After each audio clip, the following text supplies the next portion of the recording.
Oke, di scene pertama film ini berawal dari kedatangan seorang wanita ke sebuah klub yang mana doi bernama Hiso.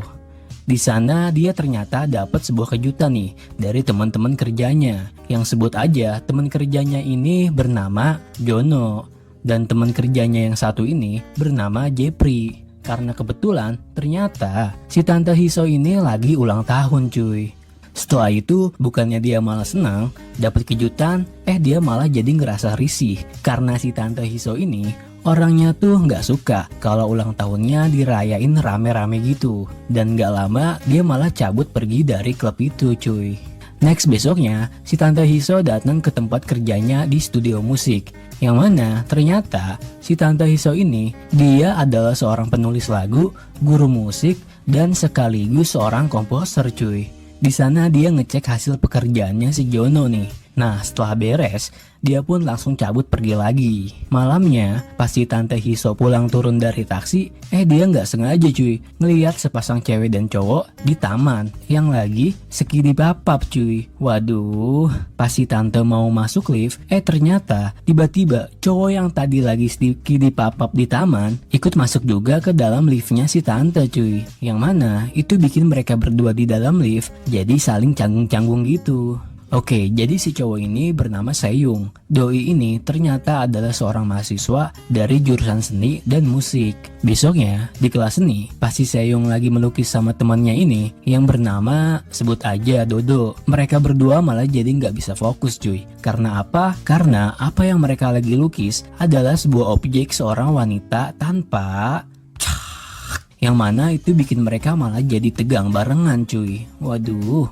Next di studio musik, pas si Jono lagi ngerekam seorang penyanyi cewek, si Jono ini malah jadi kesel banget karena suara si penyanyinya yang ternyata suaranya itu hancur parah cuy. Nggak jelas gitu lah pokoknya. Gak lama nih datang si Tante Hiso yang minta ke si Jono buat dapet penyanyi yang suaranya lebih bagus. Ya seenggaknya enak lah buat didengar. Setelah itu pas si Tante lagi sendirian di bar, tiba-tiba datang nih teman kerjanya yaitu si Jepri yang kasihan ngeliat si Tante yang sendirian aja. Si Jepri ngajak si Tante Hiso ini buat pergi keluar sebentar, ya cari angin lah cuy. Gue kirain mereka berdua mau kemana kan, ternyata mereka berdua itu malah mantap-mantap di dalam mobil cuy. Aduh, mana di bawah jembatan flyover lagi. Tapi karena si Tante yang lagi kagak mood buat nganu, dia pun malah pergi dan ninggalin si Jepri di sana. Next, pas si Tante Hiso lagi belanja di Indomaret, kebetulan aja dia nggak sengaja ketemu sama cowok yang dia lihat waktu di lift itu cuy, yaitu si Seyung, yang kebetulan dia juga lagi belanja di sana. Karena si Tante Hiso ini yang penasaran banget sama si Seyung, dia sampai ngikutin dan merhatiin si Seyung gitu. Dan entah kenapa setelah si Tante Hiso ini ngelihat si Seyung, dia jadi ngerasa dapet sebuah inspirasi gitu cuy buat bikin lirik sebuah lagu. Besoknya si Seyung sama si Dodo lagi main basket kan. Setelah itu mereka istirahat nih dan nongkrong di depan Indomaret cuy. Tiba-tiba kebetulan aja si Tante Hiso ini lewat di depan mereka berdua, yang bikin si Dodo ini malah kagak fokus. Sementara itu si Seyung malah ngerasa kalau dia kayaknya pernah ngeliat cewek itu waktu di lift. Gak lama si Seyung dan si Dodo pergi. Mereka masuk ke sebuah gedung gitu, yang ternyata di dalam gedung itu ada acaranya si Tante Hiso nih yang lagi ngadain jumpa pers di sana buat membicarakan tentang bagaimana cara bermain musik piano. Si Dodo ngeliat kan kalau ternyata ada si Tante Hiso di dalam. Gak pakai lama, mereka berdua langsung OTW masuk cuy. Pas si Tante Hiso lagi ngebawain materi, si Seyung ini malah kagak fokus karena dia malah ngeliatin bodinya si Tante yang semelehoy. Karena pikirannya dia yang semakin omes, si Seyung malah berhalusinasi yang enak-enak sama si Tante cuy. Dan karena udah gak kuat juga nih, si Seyung akhirnya pergi ke kamar mandi cuy. Waduh, pasti mau Selesai dari acara itu, mereka berdua ketemu sama si Tante Hiso ini. Dan sekalian, mereka yang mau minta nomor WA si Tante. Pakai modus kalau mereka berdua tertarik buat belajar main piano. Next, karena si Dodo udah dapet WA-nya si Tante Hiso, dia pun langsung nyoba telepon dong.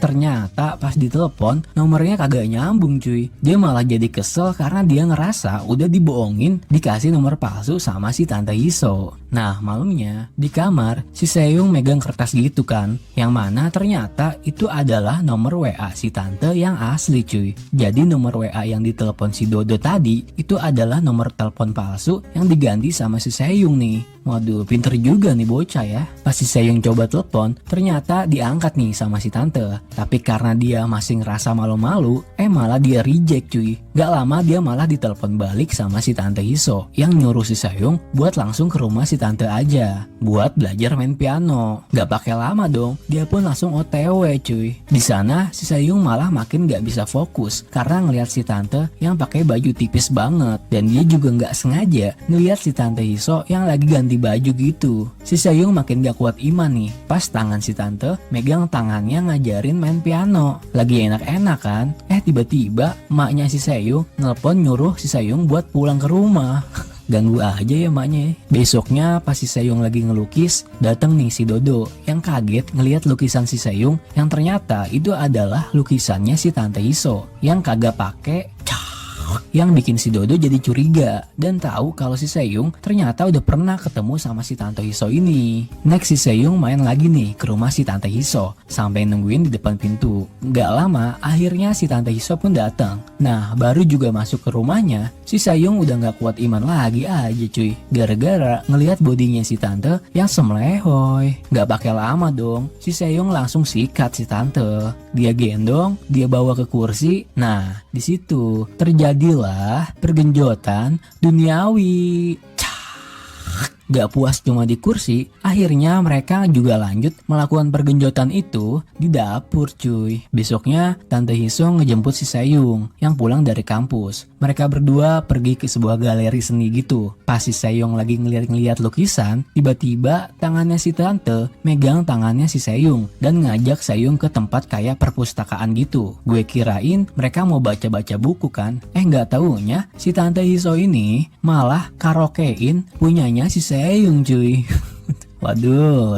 Setelah pulang, di lift si Seyung nanya kan ke si tante kenapa dia mau ngelakuin ngandu-ngandu di tempat kayak gitu. Si tante Hiso jawab kan, dia bilang ya karena biar gak bosan aja. Dia bilang juga kalau semakin tempatnya berbahaya itu malah bikin makin seru cuy. Besoknya di studio, si Jono kelihatan senang gitu karena ternyata lagu baru yang dibuat si tante Hiso itu bagus banget. Yang mana lagu itu dibuat karena terinspirasi dari si Seyung. Sementara itu si Jepri nih kelihatannya malah gak seneng gitu cuy. Si Jepri juga gak suka dan tahu kalau si tante Hiso punya hubungan sama seorang mahasiswa, yaitu si Seyung. Next di halte, si Seyung ketemu sama temen ceweknya yang bernama Jessica yang nanyain kabarnya si Seyung dan khawatir kalau si Seyung takut dikeluarin dari kampus karena si Seyung ini ternyata udah seminggu cuy gak masuk kuliah. Parah nih emang nih bocah ya. Sementara tante Hiso yang berniat mau ngejemput si Seyung jadi ngerasa cemburu gitu cuy. Soalnya kebetulan pada saat itu si Seyung kelihatan lagi sama cewek lain nih. Dan akhirnya si tante malah gak jadi buat jemput si Seyung. Ketika si tante pulang, ternyata ada temennya nih yang udah nungguin dia di depan pintu cuy. Karena temennya yang udah gak kuat iman, gak pakai banyak bacot, si tante Hiso langsung disikat cuy. Sementara itu si Seyung gelisah nih karena udah seharian gak ada kabar dari si tante Hiso. Akhirnya si Seyung OTW ke rumahnya si tante. Pas sampai rumahnya dan masuk ke dalam, si Seyung gak sengaja nih ngeliat si tante Hiso yang ternyata lagi bergenjotan sama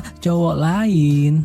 Wadaw, yang mana ternyata si tante Hiso juga ngeliat kalau si Seyung datang ke rumahnya cuy. Karena gak nyangka apa yang barusan dia lihat, si Seyung pun langsung pergi dengan rasa marah dan penuh kecewa banget pokoknya. Gak percayalah dengan kelakuannya si tante Hiso yang kayak gitu. Sementara itu si tante Hiso jadi malah kepikiran sama si Seyung, yang mana si Seyung tadi ngeliat si tante yang lagi nganu-nganu. Balik ke studio nih saat lagi rekaman lagu, si Jono makin kelihatan kesel sama penyanyinya karena suaranya yang makin hari makin hancur. Sementara di sana si tante Hiso kelihatan banyak kelamun gitu karena mikirin si Seyung yang gak ada kabar dari semalam. Karena dia yang kepikiran terus kan sama si Seyung, dia pun pergi mencari Seyung ke kampusnya, ke tempat biasa Seyung nongkrong, bahkan ke halte biasa si Seyung nunggu bis. Ternyata tetap aja si tante Hiso gak ketemu sama si Seyung. Sampai dia pun nyoba nge-WA si Seyung yang kebetulan saat itu Ternyata si Sayung lagi galau-galauan cuy, dan cuma nge-read chatnya si tante. Besoknya di studio, Tante Hiso dan si Jono dapat kabar nih bahwa teman kerjanya yaitu si Jepri udah pindah kerja ke label musik lain tanpa ada pemberitahuan sama mereka lebih dulu. Dan ngeselinnya, ternyata si Jepri ini juga nyuri lagunya si Tante Hiso yang dia jual ke label musik lain. Ya jelas aja, mereka semua pada kesel dong. Tapi nggak lama datang nih direkturnya yang marah-marah sama kejadian itu dan menuntut ke si Tante Hiso supaya dia membuat lagu baru lagi, atau si tante diancam bakal diputus kontrak kerjanya. Akhirnya Tante Hiso pun meminta waktu seminggu untuk dia bisa membuat lagu baru lagi. Next di rumahnya, saat si Tante Hiso membuat lagu baru, dia nyoba mencari inspirasi dengan mengingat masa-masa indahnya bersama Seyung. Tapi tetap aja itu nggak berhasil karena Seyung yang masih marah sama dia. Tapi nggak lama nih, tiba-tiba si Seyung malah datang ke rumahnya si tante cuy. Karena ngerasa kangen banget kan, udah beberapa hari nggak ketemu. Akhirnya tanpa banyak bacot dong, mereka langsung melakukan pergenjotan duniawi cuy. Besoknya Tante Hiso pergi dari rumahnya tanpa sepengetahuan si Seyung. Dia pergi keluar kota buat mencari inspirasi baru untuk membuat lagu. Sementara itu si Seyung jadi ngerasa khawatir karena udah beberapa hari Tante Hiso nggak ngasih kabar ke dia. Dan singkat aja, akhirnya Tante Hiso berhasil membuat lagu baru nih yang berjudul Selamat Tinggal Kekasihku. Singkat cerita aja, saat si Tante Hiso ini di dalam mobil, tiba-tiba dia keinget sama si Seyung dan dia ngerasa kangen gitu. Dia pun berniat mau ketemu si Seyung lagi nih. Tapi baru juga keluar mobil buat mau nyamperin si Seyung, tiba-tiba aja ternyata udah ada cewek lain yang nyamperin si Seyung duluan. Yang mana itu adalah Jessica, temannya si Seyung. Yang ternyata kalau sekarang mereka sudah berpacaran nih. Ngelihat si Seyung yang udah punya pacar, tentu aja bikin si Tante Hiso itu jadi seneng dan sekaligus ngerasa nyesek gitu. Dan di akhir cerita film ini terlihat Seyung bersama dengan pacar barunya lagi ngedengerin lagu ciptaannya si Tante Hiso, dan terlihat juga kalau mereka sama-sama bahagia. Dan film ini selesai. Oke cuy, segitu aja pembahasan alur cerita film kali ini. Kalau kalian suka jangan lupa di like dan subscribe. Komen aja cuy kalau next kalian mau gue bahas film apa lagi nih. Makasih juga yang udah nonton sampai habis, dan bye.